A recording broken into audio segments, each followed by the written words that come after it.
네, 화요일 아침 8시 1분 지나고 있습니다. 지난주에 전해드린 소식이었는데 말레이시아가 자금 세탁 혐의를 받는 북한인을 미국에 넘겼었고요. 북한의 강한 반발이 나왔었는데요. 이 북한인이 미국 법정에 섰습니다. 보도국 연결해서 알아보겠습니다. 강보들 기자, 이 말레이시아와의 외교 관계를 끊겠다고 하면서 북한이 미국에 대한 경고도 또 해서 어떤 대응에 나설지도 관심인데 이 북한인에 대해서 미국 법무부는 그 정찰 총국과 연계가 돼 있다고 보고 있는 거죠? 네, 그렇습니다. 미 법무부가 현지 시간 22일 보도자료를 내고 북한인 문철명의 송환과 이날 법정 출석 사실을 알렸습니다. 기소장 등 공개된 법정 서류에 있는 내용을 자세하게 전했는데요.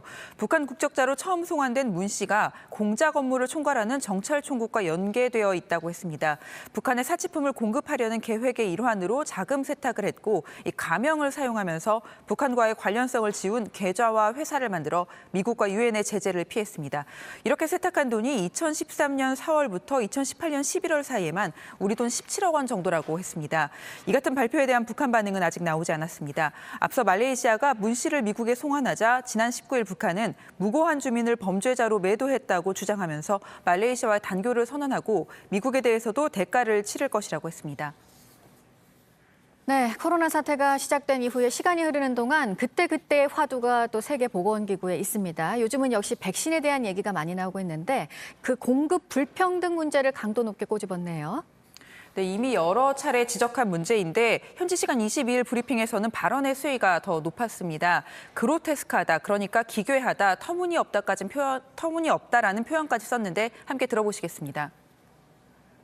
The gap between the number of vaccines administered in rich countries and the number of vaccines administered through COVAX is growing every single day and becoming more grotesque every day. 예, 그러면서 이런 상황이 도덕적 실패일 뿐만 아니라 역학적 실패가 될 거라고도 경고를 했습니다. 전 세계적으로 백신 접종을 함께 진행하지 않으면 현재 백신으로 예방할 수 없는 변이들이 생겨나 퍼질 거라는 겁니다. WHO에 따르면 전 세계 확진자는 5주 연속 증가세를 보이고 있습니다. 눈에 띄는 나라는 브라질인데요. 브라질 언론 컨소시엄에 따르면 지난주 브라질의 코로나 사망자는 15,600여 명으로 미국의 2배, 전 세계 사망자의 4분의 1이 넘었습니다. 변이 바이러스가 퍼지고 백신 접종도 잘 안 되는 통제불능의 상태라 브라질발 위협에 대한 우려가 커지고 있습니다. 네, 마지막으로 방글라데시에 있는 로힝야족을 위한 난민촌에 큰 불이 났다고 하는데 불과 몇 달 전에도 불이 났던 곳이죠? 네, 방글라데시 남부에 있는 로힝야 난민촌 콕스바자르 같은 곳입니다.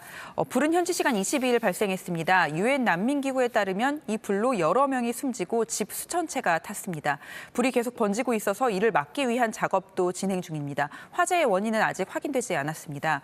콕스바자르에는 2017년 미얀마에서 넘어온 로힝야족 난민 100만 명이 살고 있습니다. 지난 1월에도 불이 나서 3,500명 넘는 난민들이 집을 잃었습니다. 지금까지 아침 엔 지금 JTBC 강보들입니다.